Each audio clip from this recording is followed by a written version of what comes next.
ಓಂ ಶಾಂತಿ. ದಿನಾಂಕ ಆಗಿದೆ 11/1/2026. ಸಂತುಷ್ಟ ಮನಿ ಆಗಿ ವಿಶ್ವದಲ್ಲಿ ಸಂತುಷ್ಟತೆಯ ಪ್ರಕಾಶವನ್ನು ಹರಡಿಸಿ, ಸಂತುಷ್ಟರಾಗಿ ಹಾಗೂ ಎಲ್ಲರನ್ನೂ ಸಂತುಷ್ಟರನ್ನಾಗಿ ಮಾಡಿ. ಸಂತುಷ್ಟತೆ ಸರ್ವರಿಗೂ ಪ್ರಿಯವಾಗಿದೆ. ಸಂತುಷ್ಟತೆ ಸದಾ ಸರ್ವಪ್ರಾಪ್ತಿ ಸಂಪನ್ನವಾಗಿದೆ, ಏಕೆಂದರೆ ಎಲ್ಲಿ ಸಂತುಷ್ಟತೆ ಇದೆಯೋ ಅಲ್ಲಿ ಅಪ್ರಾಪ್ತಿ ವಸ್ತು ಯಾವುದೂ ಇರುವುದಿಲ್ಲ. ಸಂತುಷ್ಟ ಆತ್ಮರಲ್ಲಿ ಸಂತುಷ್ಟತೆ ಸ್ವಾಭಾವಿಕವಾದ ಸ್ವಭಾವವಾಗಿದೆ. ಸಂತುಷ್ಟತೆಯ ಶಕ್ತಿ ಸ್ವತಃವಾಗಿ ಹಾಗೂ ಸಹಜವಾಗಿ ಎಲ್ಲ ಕಡೆ ವಾಯುಮಂಡಲವನ್ನು ಹರಡಿಸುತ್ತದೆ. ಸಂತುಷ್ಟತೆಯ ಸ್ಥಿತಿ ಪರಿಸ್ಥಿತಿಯ ಮೇಲೆ ಸದಾ ವಿಜಯಿಯನ್ನಾಗಿ ಮಾಡುತ್ತದೆ. ಪರಿಸ್ಥಿತಿ ಬದಲಾವಣೆ ಆಗುತ್ತಿರುತ್ತದೆ, ಆದರೆ ಸಂತುಷ್ಟತೆಯ ಸ್ಥಿತಿ ಸದಾ ಪ್ರಗತಿಯನ್ನು ಪ್ರಾಪ್ತಿ ಮಾಡಿಕೊಳ್ಳುತ್ತಿರುತ್ತದೆ. ಎಷ್ಟೇ ಪರಿಸ್ಥಿತಿಗಳು ಎದುರಿನಲ್ಲಿ ಬರಲಿ, ಆದರೆ ಸಂತುಷ್ಟತಾ ಮನಿಯ ಮುಂದೆ ಸದಾ ಮಾಯೆ ಮತ್ತು ಪ್ರಕೃತಿ ಗೊಂಬೆಗಳ ಆಟದ ಹಾಗೆ ಕಂಡುಬರುತ್ತದೆ. ಮಾಯೆ ಹಾಗೂ ಪ್ರಕೃತಿಯ ಗೊಂಬೆಗಳ ಆಟವಾಗಿದೆ. ಸಂತುಷ್ಟ ಆತ್ಮ ಎಂದೂ ಚಿಂತಿತರಾಗುವುದಿಲ್ಲ. ಪರಿಸ್ಥಿತಿಯ ಶೋ ಮನೋರಂಜನೆಯಾಗಿ ಅನುಭವವಾಗುತ್ತದೆ. ಈ ಮನೋರಂಜನೆಯನ್ನು ಅನುಭವ ಮಾಡಲು ತಮ್ಮ ಸ್ಥಿತಿಯ ಸೀಟನ್ನು ಸದಾ ಸಾಕ್ಷಿ ಸ್ಥಿತಿಯಲ್ಲಿ ಸ್ಥಿತ ಮಾಡಿ. ಬಾಗ್ದಾದ ಸದಾ ಪ್ರತಿಯೊಂದು ಶಕ್ತಿಗಾಗಿ, ಖುಷಿಗಾಗಿ, ಡಬಲ್ ಲೈಟ್ ಆಗಿ ಹಾರಲು ಮಕ್ಕಳಿಗೆ ಸದಾ ಶಬ್ದವನ್ನು ಸದಾ ನೆನಪಿಟ್ಟುಕೊಳ್ಳಲು ತಿಳಿಸುತ್ತಾರೆ. ಕೆಲವೊಮ್ಮೆ ಎನ್ನುವ ಶಬ್ದ ಬ್ರಾಹ್ಮಣ ಜೀವನ ಶಬ್ದಕೋಶದಲ್ಲಿ ಇಲ್ಲ. ಬಾಗ್ದಾದ ಪದೇ ಪದೇ ಈಗ ಸಮಯ ಹಾಗೂ ಸ್ವಯಂ ಎರಡನ್ನೂ ನೋಡಿ ಹೇಳುತ್ತಾರೆ. ಸಮಯದ ವೇಗ ಹಾಗೂ ಸ್ವಯಂನ ವೇಗ ಎರಡನ್ನೂ ಚೆಕ್ ಮಾಡಿಕೊಳ್ಳಿ. ಪಾಸ್ವಿತಾನರಾಗಲೇಬೇಕಲ್ಲವೇ? ಬಾಗ್ದಾದ ತಮಗೆ ನೆನಪು ಪ್ರೀತಿಯನ್ನು ಕೊಡುತ್ತಾರೆ. ಮುದ್ದು ಮಕ್ಕಳೇ ಲಾಡಲೆ ಅಂದಾಗ ಮುದ್ದು ಮಕ್ಕಳು ಯಾರಾಗುತ್ತಾರೆ? ಯಾರು ತಂದೆಯನ್ನು ಫಾಲೋ ಮಾಡುತ್ತಾರೋ ಅವರೇ ಅಂತಹ ಮಕ್ಕಳಾಗುತ್ತಾರೆ. ಬಾಗ್ದಾದರವರು ಯಾವ ಶುಭ ಭಾವನೆ ಶುಭ ಕಾಮನೆಯ ಮಂತ್ರವನ್ನು ಕೊಟ್ಟಿದ್ದಾರೆ ಅದನ್ನು ಒಂದು ವೇಳೆ ಸ್ಮೃತಿ ಸ್ವರೂಪದಲ್ಲಿ ಇಟ್ಟುಕೊಂಡಿದ್ದೇ ಆದರೆ ತಮಗೆ ವ್ಯರ್ಥ ಸಂಕಲ್ಪ ನಡೆಯುವುದಿಲ್ಲ.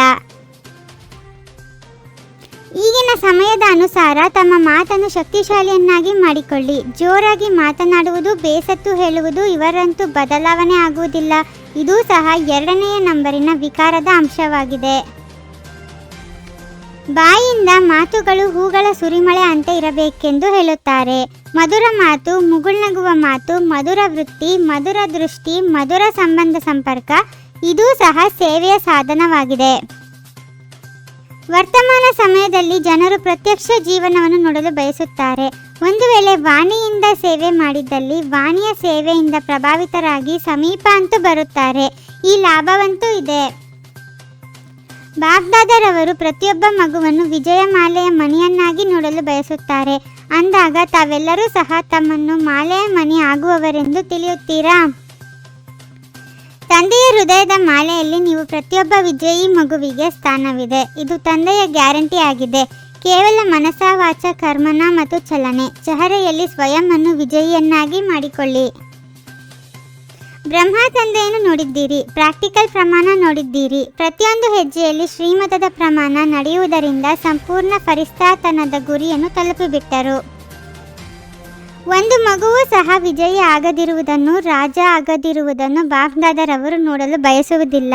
ಪ್ರತಿಯೊಬ್ಬ ಮಗು ರಾಜ ಮಗುವಾಗಿದೆ, ಸ್ವರಾಜ್ಯಾಧಿಕಾರಿ ಆಗಿದೆ.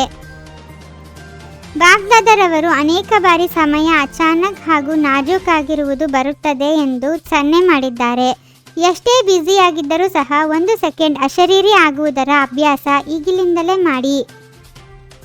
ಕಂಬೈನ್ ಸ್ವರೂಪದ ಸ್ಮೃತಿ ಮತ್ತು ಪೊಸಿಷನ್ನ ನಶೆಯ ಮೂಲಕ ಕಲ್ಪಕಲ್ಪದ ಅಧಿಕಾರಿ ಭವ.